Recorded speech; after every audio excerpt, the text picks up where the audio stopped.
Olá, eu sou Cami Soares. Olá, eu sou Giovana Amaral. E esse é o 6º episódio do Vidas e Cenas. Um podcast para refletir sobre a vida, os vínculos e mergulhar nos dramas do cotidiano. E a cena de hoje é... Nossa, eu tô 5 anos casada. E desde então, eu nunca mais me encontrei com as minhas amigas. Oi, amiga, tudo bom? Ai, amigo, o João me pediu namoro, mas eu não sei, eu tô com medo de começar a namorar e perder minha individualidade. Como que eu vou fazer? De tirar o fôlego, hein, esse tema. De tirar o fôlego. Você sabe, Gi, que essa semana esse tema me rondou, né? Tanto em conversas com amigas, quanto em atendimentos, quanto séries que eu assisti, coisas que eu vi. Muito interessante. E quando você trouxe, né, as suas cenas, eu arrepiei, porque é realmente um tema muito concreto no nosso dia a dia. Tanto na clínica quanto para nós mesmos, né? Principalmente quem tá num relacionamento, e não só um relacionamento amoroso, mas os diversos vínculos que a gente vai criando. E como manter essa individualidade, como não se perder da gente. Sabe o que eu percebo? Eu percebo que, não sei se por uma questão cultural, acho que também está posta aí, né, para nós mulheres, mas eu vejo muitas amigas, muitas mulheres, e eu mesma acho um desafio para mim, sabe? Começar a ter uma relação mais íntima e conseguir manter os ritmos e os espaços de individualidade, porque não são só os espaços, né? A gente trouxe aqui sobre os espaços, mas assim, o que eu conversava essa semana com algumas pessoas é sobre como essa coisa do ritmo também da relação é uma questão muitas vezes, né? Às vezes a gente tá mais expansivo e o outro tá mais recolhido. Sim. Às vezes a gente tá mais recolhido e o outro tá mais expansivo. E como que a gente faz? Quando os ritmos se encontram, tá ótimo, né? Perfeito. Sim. Mas como é que a gente faz quando esses ritmos eles não se encontram, né? Como respeitar a fase do outro, como respeitar o momento do outro. E respeitar o nosso próprio momento, né? Porque às vezes, na tentativa de agradar, na tentativa de realmente satisfazer uma necessidade do outro, a gente acaba nos adequando a uma realidade que às vezes não é a nossa. Eu fico pensando, sabe, que não existe uma resposta pronta para essa questão. Como diz uma amiga minha, essa é a resposta de $1 milhão. Se alguém encontrar uma resposta que sirva para todos os casos, né? Mas não serve isso, né? Eu penso que o caminho para isso é a gente buscar o autoconhecimento, né? Para a gente se entender dentro das nossas lógicas afetivas de conduta, nos relacionamentos, né? Nos vínculos. E o ideal seria que o outro também buscasse se entender para que a gente possa criar a melhor dança. Eu atendo casais, né, além de atender individualmente, e eu costumo usar muito essa analogia da dança para essa dinâmica que existe, né, para esse sistema que é um sistema vivo entre o casal. Então eu costumo dizer que se um muda o passo, o outro precisa tentar também acompanhar esse passo, né? E assim a gente vai. E para poder conseguir fazer isso, o autoconhecimento, ele é essencial. Até porque se eu não me conheço, se eu não sei ainda quais são os meus gostos, o que é negociável, o que não é inegociável para mim, eu vou me perder. E é o que às vezes acontece. E é por isso que essa temática é tão importante e por isso que a gente vai trazer para um olhar psicodramático, que é a abordagem que a gente atua. E se você ainda não assistiu o nosso 2º episódio, a gente está explicando tudo lá sobre o psicodrama. Um pouquinho, né? Tudo não, porque não dá, não cabe, mas... Tudo a gente vai explicando aqui ao longo dos episódios, né? Isso. E hoje eu acho que cabe a gente conversar um pouco sobre teoria dos vínculos, né? E trazer uma autora do psicodrama, que é a Penha Neri. Inclusive tá aqui, ó, o livro dela. Isso, que fala, Maria da Penha Neri, que fala sobre vínculo afetividade, que é a pessoa que fala sobre lógica afetiva de conduta, né, Gi? Lógicas essa que a gente vai aprendendo e vai desenvolvendo ao decorrer da nossa vida, e muitas vezes isso vai só se repetindo, porque a gente não para perceber mesmo, né? Isso. Se a gente for começar do comecinho, a gente vai lembrar que pro Moreno, que é o criador do psicodrama, gente, pro Moreno o vínculo é tudo, né? A gente está saudável enquanto a gente está saudável nas nossas relações, nos nossos vínculos, né? Sim. Então o ser humano, ele não é um ser humano isolado, ele é um ser humano nos seus vínculos. Eu costumo dizer que quando a gente está em consultório, que a gente recebe um indivíduo, a gente nunca recebe um indivíduo sozinho. A gente recebe um indivíduo e todos os seus vínculos. Toda a sua bagagem. E toda a sua bagagem vincular ali junto, né? Dentro do psicodrama também, por conta desse olhar, a gente tem possibilidade, inclusive, de atender com sessões vinculares. Sim. Quando a gente percebe que a nossa atuação ali no vínculo é o que vai fazer com que aquele sujeito consiga encontrar uma forma mais saudável de viver. Então, para o psicodrama, o vínculo é muito importante para a construção da saúde mental, né, Gi? É assim que a gente tem saúde e é assim que a gente adoece também. Então, é importante olhar, né, para o que as relações estão se alimentando, do que essas relações estão se alimentando e também a nossa forma de funcionar. E é aí que entra o autoconhecimento. E a Penha Neri, ela vem com esse acréscimo, né, trazendo essa conceituação da lógica afetiva de conduta, que são as lógicas que a gente cria no momento em que a gente tem a construção da nossa identidade, do nosso ser no mundo, né? O Moreno, ele traz a teoria da matriz de identidade, que é uma teoria do desenvolvimento dentro do psicodrama, e que na teoria da matriz de identidade, ele fala de 3 momentos, né, onde a gente vai construindo essa matriz, que é a forma como a gente vai se relacionando com a gente mesmo, com o mundo, né? O primeiro momento é a construção do eu, assim, o que eu sou, o que eu penso, o que eu sinto, né? O segundo momento é o momento em que a gente começa a se perceber um pouco diferente do outro e que a gente vai vendo assim, peraí, o que eu faço, né? E o que eu faço, o que causa aqui nesse outro, né? Como é que isso acontece? Então, eu vou começando a me reconhecer diferente do outro.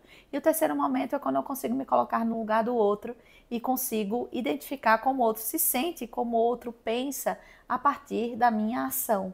Né? Sim, e é importante pensar que, como a gente já trouxe, o psicodrama ele tem toda uma base teórica muito importante que norteia a nossa prática clínica. E a gente vai percebendo, né, os nossos clientes, nossos pacientes, a partir dessa lógica. A gente vai percebendo qual fase ele está. Então, quando é como se fosse um norte mesmo para a gente conseguir entender o próprio funcionamento ali. E entra nesse processo, né, de autopercepção, de autoconhecimento e de autoconsciência. Sim, e acho que é importante dizer que essa teoria, né, do desenvolvimento, quando a gente está falando da criança, a gente está falando de uma cronologia mesmo, ela vai se desenvolvendo ali a partir desses 3 momentos, que é aqui que se cria as lógicas afetivas de condutas iniciais, né? E ao longo da vida, dependendo de um papel que a gente vai desempenhar, toda vez que a gente vai desempenhar um papel novo, a gente tem uma tendência de também passar por essas 3 fases, né? Quem eu sou, por exemplo, papel de psicomatriz? Peraí, quem eu sou do papel de psicodramatista? O que eu quero? O que eu sinto? O que eu penso? O que eu faço no papel de psicodramatista? O que eu faço, como isso impacta no outro? E como os outros se sentem também comigo a partir desse papel, né? Sim. E isso também entra quando a gente pensa no papel de esposa, no papel de namorada. Então, a gente tem aí um caminho para a gente se conhecer dentro dessas fases e entender que tipo de lógica que a gente cria normalmente nos vínculos. Isso, e é importante pensar que essas lógicas, elas vão se construindo desde quando a gente nasce, até mesmo na nossa concepção. E é por isso que num processo terapêutico, geralmente a gente vai revisitando esses lugares, né, dessa infância, desses vínculos, de como que é essas relações, porque como a gente aprendeu a se relacionar, também vai respingando no nosso agora. Então a gente revisita isso para a gente poder também olhar por uma perspectiva nova e conseguir reconstruir. Porque às vezes a nossa lógica, talvez não está sendo funcional para a gente no momento. E quando a gente reconhece isso, a gente abre para a possibilidade de mudança. Você falou 2 coisas aí que me chamam a atenção, que eu trabalho muito em consultório, que assim, eu costumo dizer que a gente ou vai por identificação com as nossas lógicas iniciais, né, afetivas de conduta, ou a gente vai por antagonismo. Então, às vezes, a gente tenta fazer justamente o contrário, sim, né, sim. do que os pais fizeram com a gente e tal. Mas só que, seja uma coisa ou outra, a gente está se relacionando com a história daqui, da forma como a gente se relacionou com nossos pais, ou os pais com a gente, Sim. ou as pessoas que foram cuidadoras ali na primeira infância, né, na segunda infância e tal. Todas elas estão aqui. E eu acho que um dos benefícios da vida adulta é poder revisitar isso e repensar o que disso aqui eu quero trazer e o que disso eu não quero trazer, né, comigo. Então, isso é uma coisa muito interessante. Se eu trouxe uma outra coisa, eu esqueci. Vamos ver se já eu me lembro. Mas e quando a gente se possibilita olhar para nossa história, a gente possibilita criar vínculos mais saudáveis. E quando a gente não cria essa individualidade, quando a gente não reconhece o nosso espaço, a gente vai se perdendo. E aí, quando eu trago a cena da mulher que está casada há 5 anos e não vê as amigas, ela perdeu um papel. E quando tira um papel da gente, quando a gente se entrega para um papel, quando a gente perde ele, o que acontece? A gente adoece. Principalmente se aquele papel tem uma função vital na sua vida, né? Uhum. Então, é isso. A gente precisa reconhecer o que é essência pra gente, para que a gente não perca essa essência. E tudo isso só vem pelo autoconhecimento, né, Gi? Sim, sim.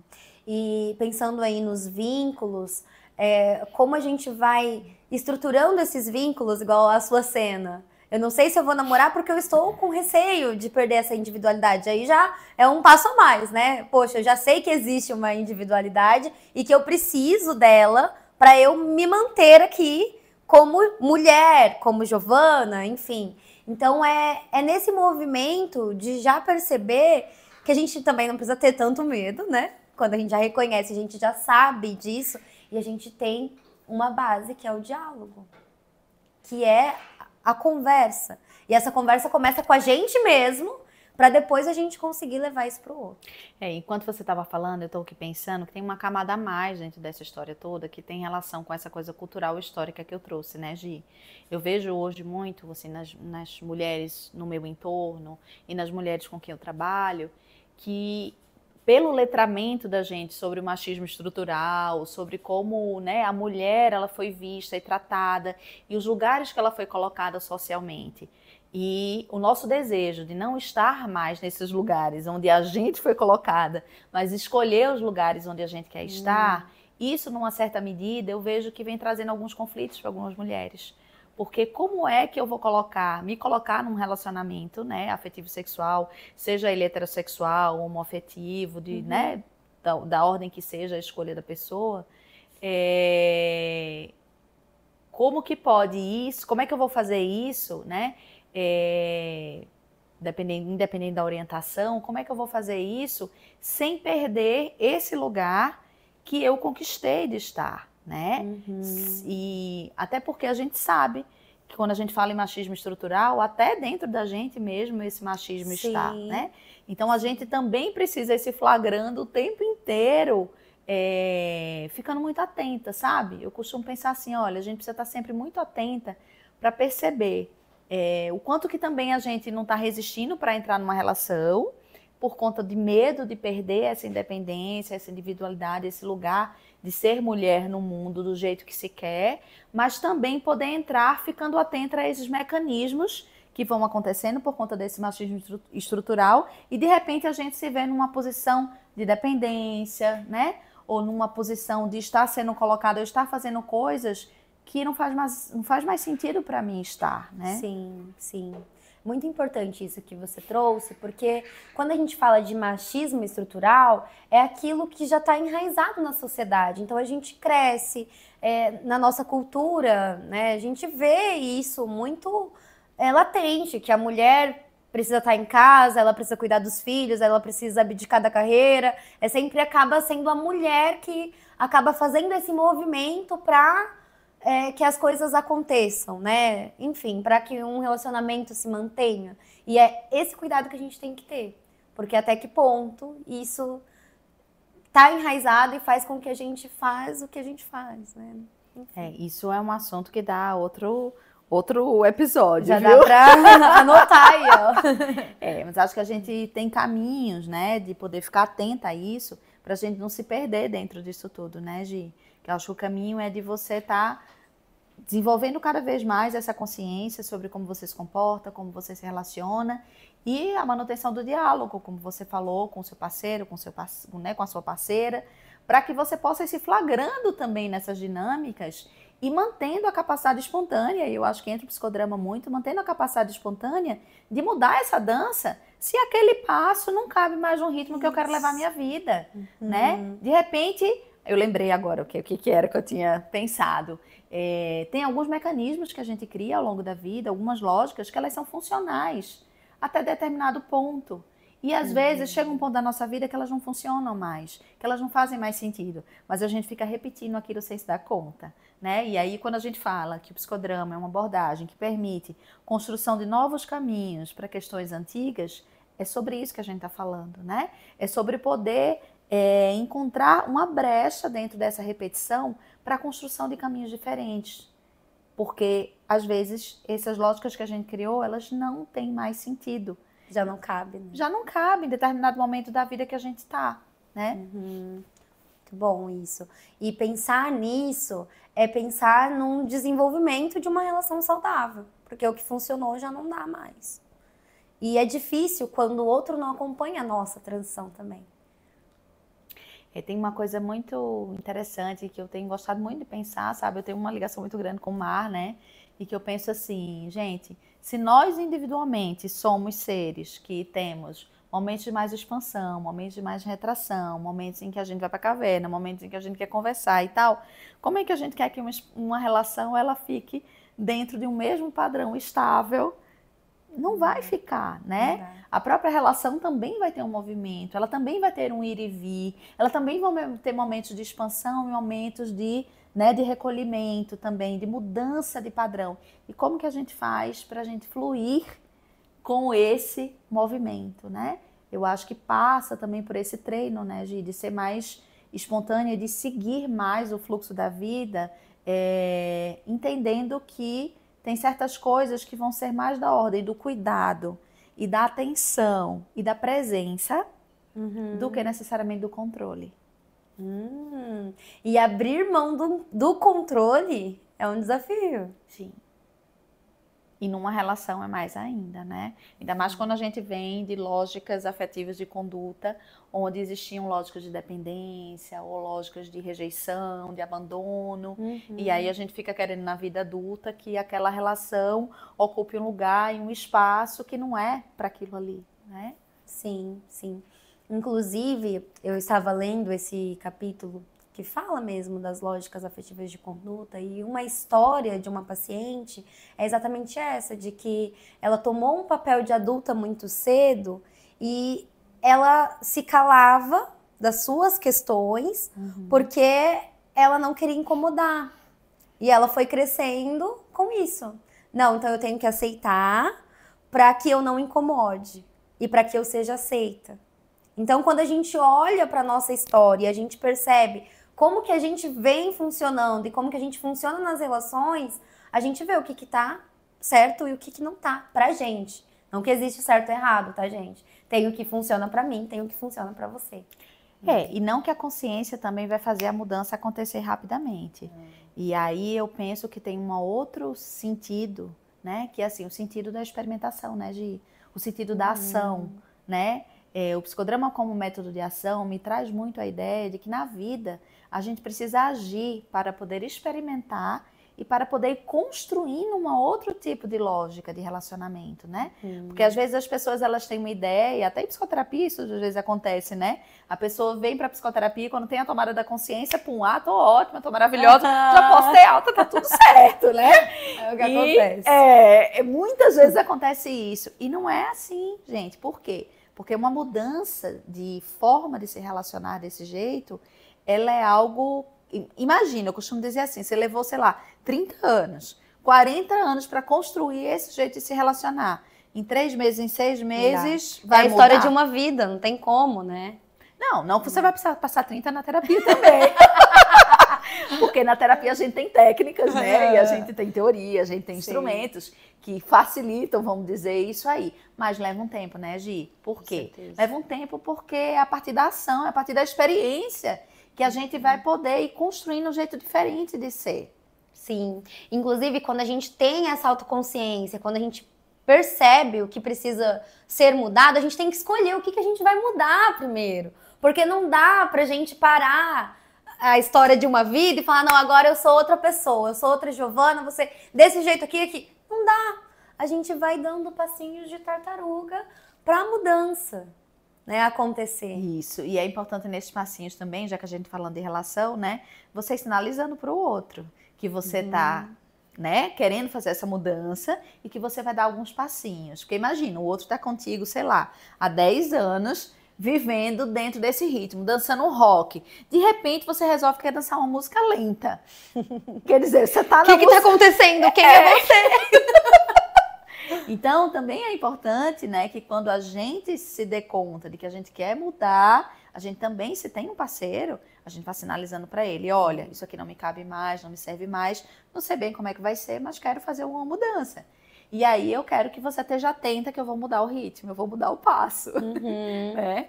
E isso é um convite também para o outro estar com você.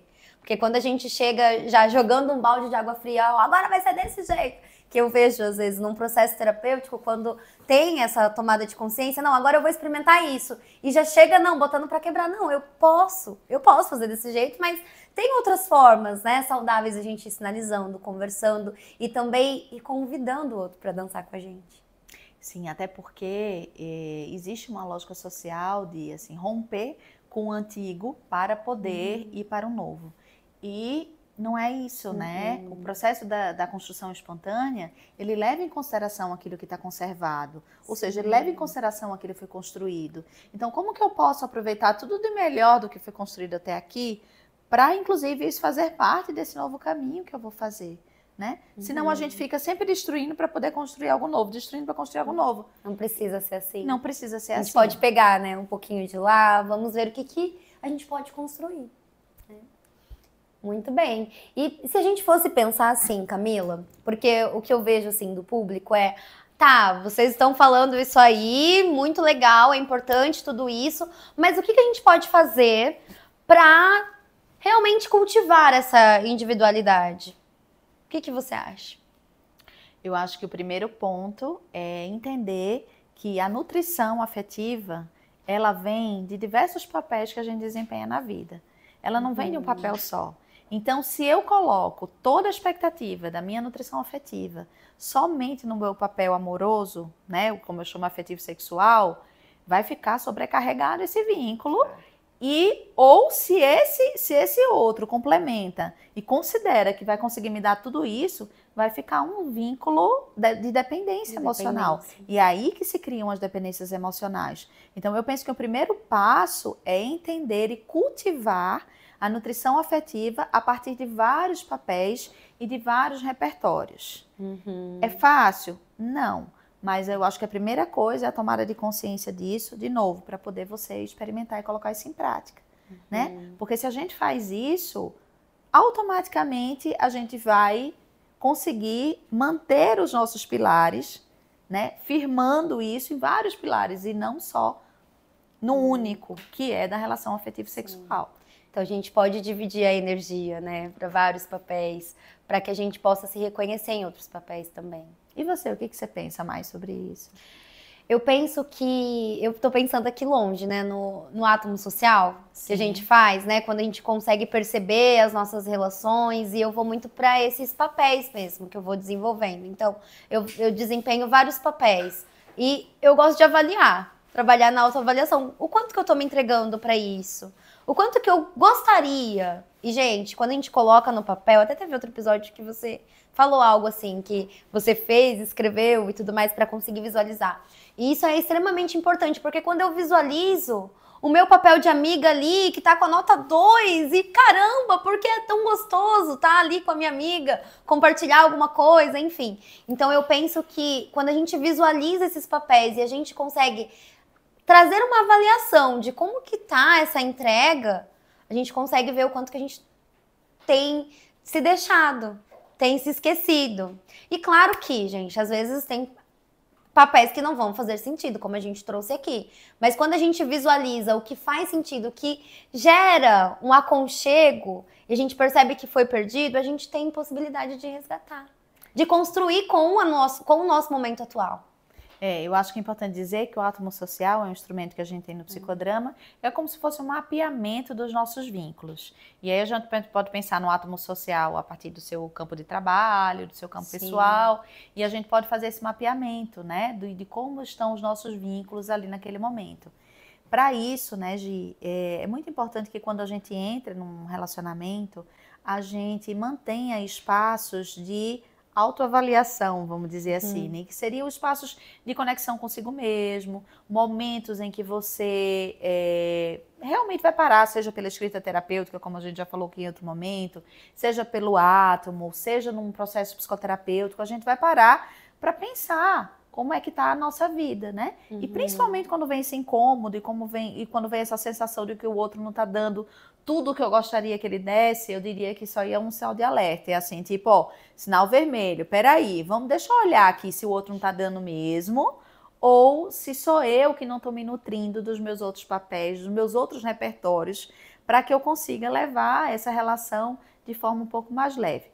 É claro, né, gente? A gente não está deixando de considerar que, de fato, tem vínculos que são pouco nutritivos. Sim. E aí, se você está num desses vínculos, é hora de repensar também, né? Para que eu estou nesse vínculo? Por que eu estou nesse vínculo? E se eu realmente quero estar ali. Agora, às vezes, a questão não está no vínculo que é pouco nutritivo, está na gente que está sobrecarregando esse vínculo como única fonte de nutrição afetiva. É quando vai perdendo a individualidade. Sim, porque a gente precisa partir do pressuposto de que o ser humano é um ser vincular, como o Moreno fala. Então, a gente precisa dos nossos vínculos para se manter saudável. Muito bem. Acho que é isso, né? É isso. Por hoje. Esse assunto pode dar pano para manga, viu, gente? Não, rende aqui. Posta aí nos comentários o que vocês acharam aqui sobre o que a gente falou. Se vocês gostariam de ouvir um pouco mais sobre algum tema específico desses que a gente tocou aqui. E sabe, só pra gente finalizar, você trouxe até o nome, mas eu não lembro agora, que é o conjunto lá, que tem a... é a teoria dos conjuntos, da matemática. Porque é matemática, gente. É isso aí. Então, pensando aqui, que tem o eu, o outro, e a gente tem o meio, que é o nós. Se a gente for pensar que o eu e o outro é um pouquinho maior, tem outro mundo. E a gente precisa respeitar esses mundos, né? E é a partir desses mundos que a gente vai fortalecer para continuar alimentando e nutrindo o nós. Esse foi o 6º episódio do Vidas e Cenas. Se você gostou do conteúdo, deixe sua curtida. E se fez sentido para você, compartilhe com seus amigos. E se inscreva-se no canal, porque todas as quartas-feiras teremos novos episódios. Até lá! Até!